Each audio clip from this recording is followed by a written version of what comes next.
Hello everyone, welcome to my YouTube channel.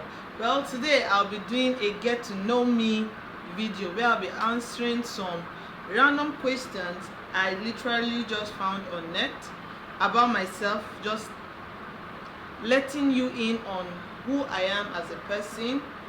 Some of the questions are thought-provoking, and honestly I didn't do any answering before I picked up the camera to start the video. I just saw the questions and I felt yes, they were questions that I look forward to answering. The questions that I can answer and give really good answers to, honest answers.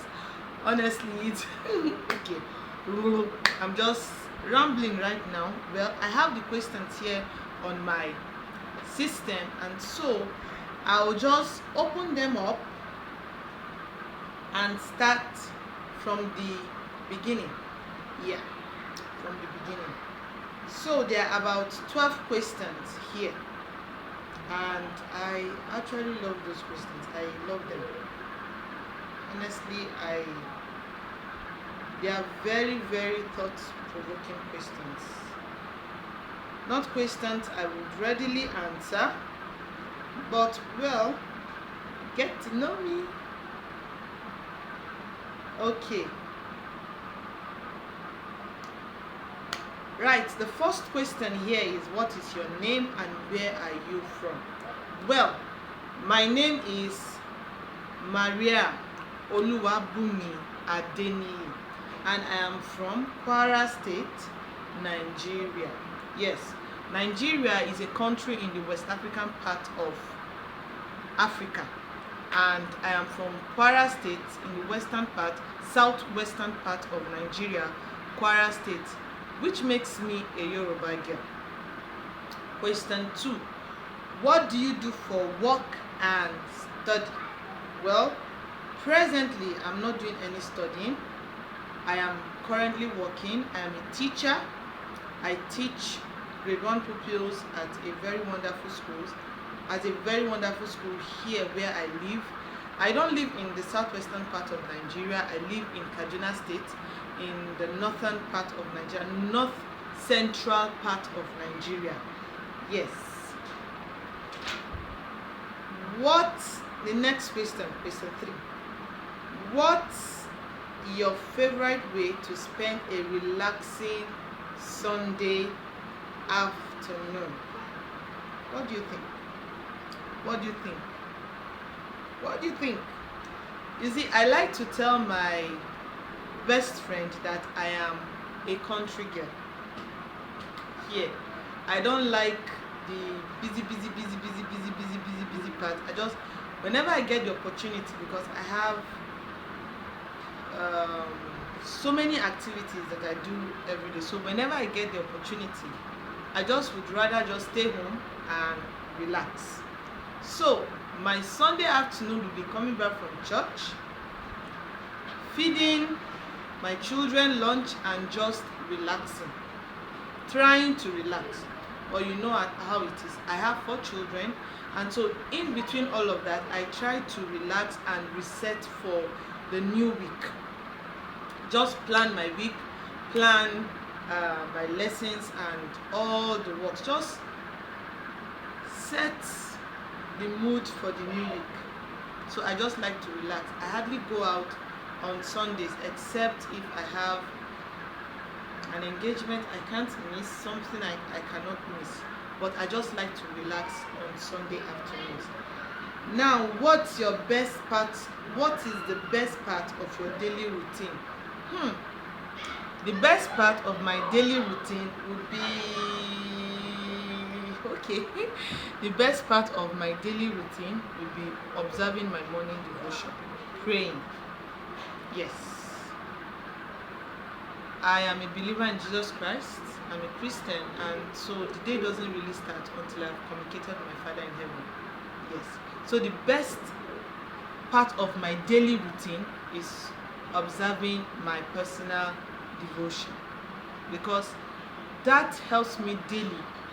It refreshes me daily. Studying the word of God, praying, refreshes my mind, my spirit, even my body, my whole being. for the day, and so I am set for the day, psychologically, emotionally, even physically, because at that point of devotion, when I'm doing my prayers and all of that, I am in tune with myself and with my Father in heaven, and so I plan the day in a way while committing the day unto his hands.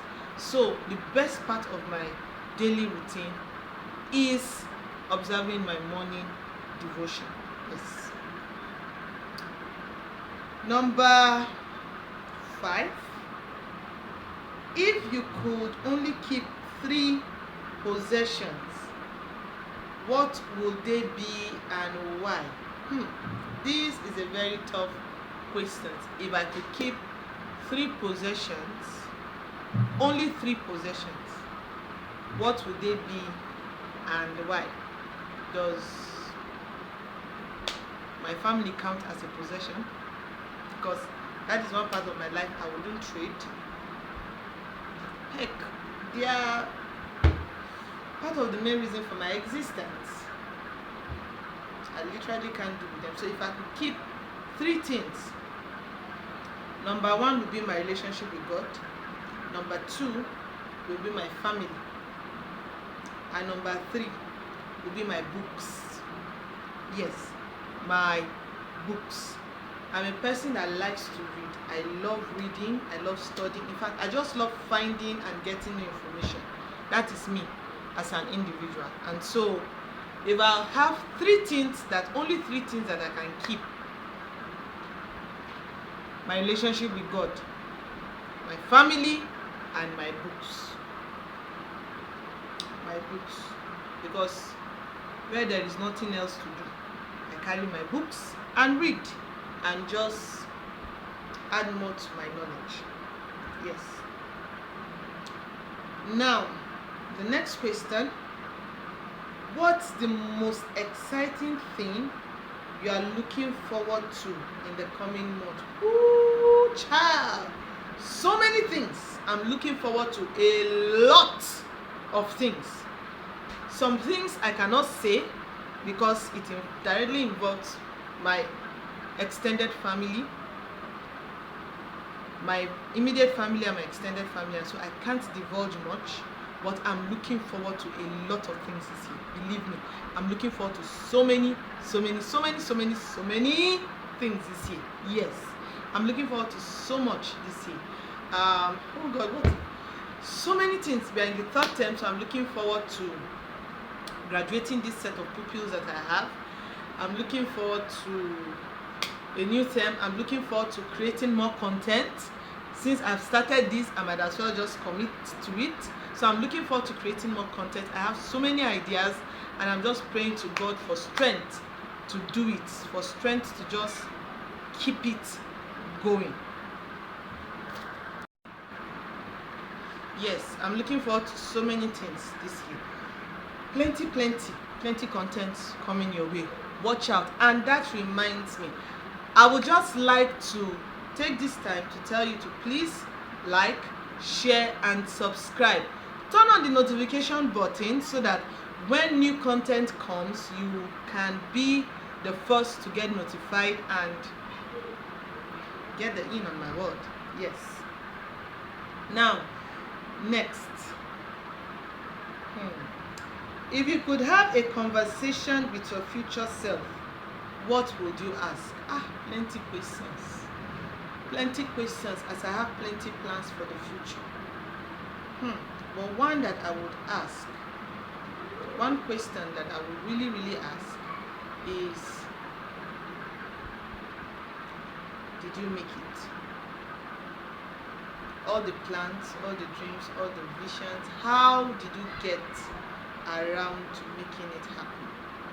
Of course, I understand fully well as a child of God that it is only by the grace of God that you can achieve whatever it is that you need to achieve. Yes. And I acknowledge the role of God in my life because, in all honesty, I have made messes of my life, and I really thank God for His saving grace and for His redeeming love over me that has helped to always put me back on track. And so I would ask my future self, did you eventually get over your fear and take on those mountains? Yeah. And then I would also ask, how did you do it? How did you slay those giants? How did you move those mountains? How did you make this a reality? I have so many plans for the future, and I'm just so many things I could ask my future self. All right, what's the biggest challenge you overcome, and how did you do it? Well, my biggest challenge that I've overcome is coming out of my shell, surmounting my fears.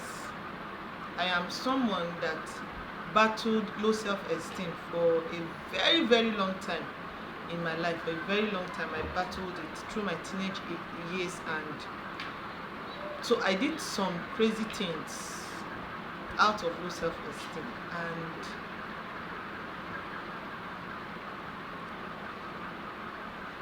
if I say this is how I was able to surmount it, I can't. But one thing I know that was consistent for me in helping me overcome all of those challenges is that I finally accepted the love of God over my life. In all truth and honesty, I finally just acknowledged His love and then accepted it. When someone is battling with low self-esteem, the first problem is that they do not see themselves. They do not see themselves.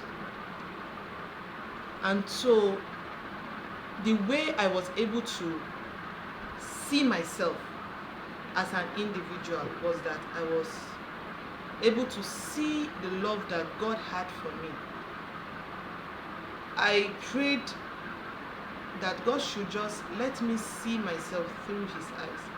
And so through studying the Word of God, reading books, I began to understand how God sees me, and that helped me a lot. As I was able to battle low self-esteem, as I was able to battle this fear that I had, the fear of my inadequacies, I discovered that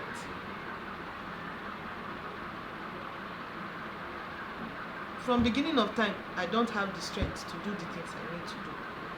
But having God on my side helped.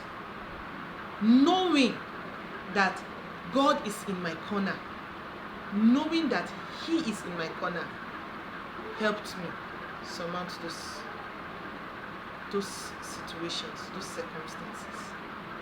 It helped me just go beyond seeing my inadequacies, seeing the things I didn't have, seeing the abilities I didn't have, to seeing those giftings and talent and graces that He had endowed on me, beginning to see them and beginning to accept them and use them. And that was a magic touch. It cut across so many parts of my life. Achieving this cut across so many parts of my life, I was able to now begin to see difference in my work life, in my daily living, just in everything. Okay, the next question. If you could use 3 words to describe yourself, what would they be? If I could use 3 words to describe myself, what would they be? 1 would be graced. Graced. Number 2 would be strong. Yes, strong. And number 3 would be Number 1 will be graced. Number 2 will be strong. And number 3 would be courageous, because it has taken the grace of God, it has taken strength, and it has taken courage to get to where I am now.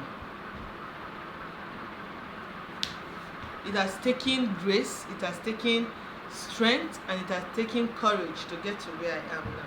So right now, those are the 3 words I will use to describe myself. Alright, I've lost count. But the next question, what's the most spontaneous thing you have ever done? Spontaneous, the most spontaneous thing as I have ever done. Spontaneous being that something I just up and did. The most spontaneous thing that I've ever done.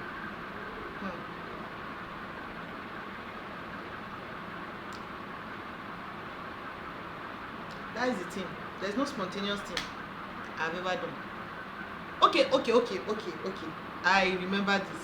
Thank you, Holy Spirit. I remember this. Well, I remember when I was in secondary school, right? In senior secondary school.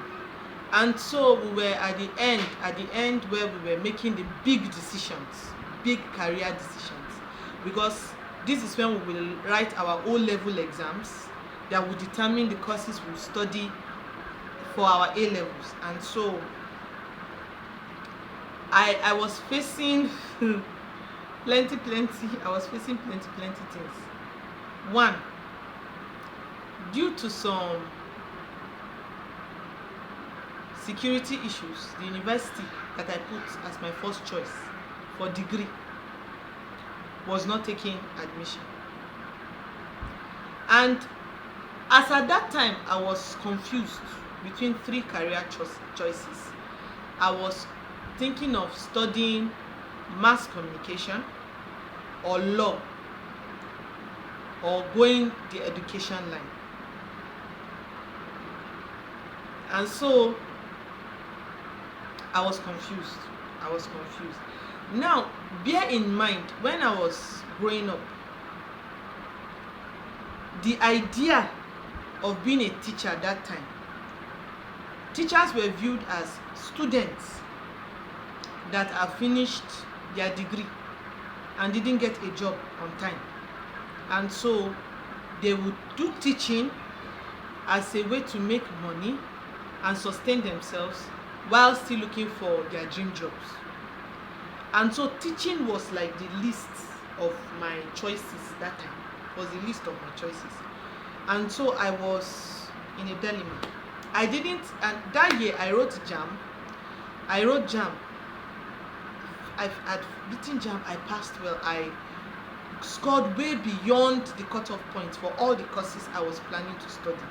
And so I knew that I was set to go. Anywhere you throw me, I was going to meet it. I now heard. Tell me what I heard. I now heard that year, my university of choice, first choice, we usually had first choice, second choice, and third choice. My first choice being that university, I wanted to go to that university. My second choice being the university that, well, is University of Choice by Providence. Let me just put it, bad as a bad. I know that it's not far away from home. And then my third choice was Federal College of Education, Zaria, to study education, English, social studies. Because that was the combination that I was going to study. And so I was now thinking. I was just at a dilemma as to what I was going to do. Excuse me. And so one day, myself and my classmates were revising. We called it appreciation that time. We were analyzing and appreciating a poem, a particular poem. And so this my classmate was finding it difficult to understand some things, and I just explained it to him, and was like, shey you know you're a good teacher sha. And when he said that, I just say, thank you God for answering my prayer. And so there and then I just decided I was going to be a teacher. What are you going to teach? English. Yes, I just decided that at that moment that I was going to be a teacher, and I'll go to Federal College of Education, get my NC and teach. So that's like the most spontaneous decision I had ever taken, and I stuck to it. And you know, I am so grateful to God that I did. I am really grateful to God that I did, because if I had not done so, the fulfillment that I get now, I don't think I would be getting it. And so as far as career choices are concerned, I am satisfied with where I am. Though it isn't fetching the big money, it's not fetching the big money, but I am happy with what I am doing. Second to the last question, if you could create a time capsule, what would you put in it and why? If I could create a time capsule, what would I put in it and why? I don't know. Honestly, I don't know. If I could create a time capsule today, what would I put in it? I don't know. Because what will I put? I honestly don't know. I honestly don't know. Because I can only just imagine what the future will be like. There are so many things that I will put in a time capsule. So to decide right now, I honestly don't know. There are plenty things I will put, but I don't know. I don't know what I will put. Among the plenty, there's so much. The list is plenty. Last question. What's the most important thing you are grateful for in your life right now? Presently, I am grateful to God for my family. There are so many things I'm grateful to God, but most of all, I'm grateful to God for my family. Because if someone had told me 12 years ago that this family you're about to start, you're going to love it, and I've told them that, speak for yourself. But I'm really grateful to God for my family. I would not trade my family for anything in the world. I'm speaking of both my extended and my immediate and my extended family. I would not trade them for anything in the world, because part of who I am today, part of what I have become today, is as a result of their input in my life. It is as a result of their input in my life, and so I will not trade them for anything.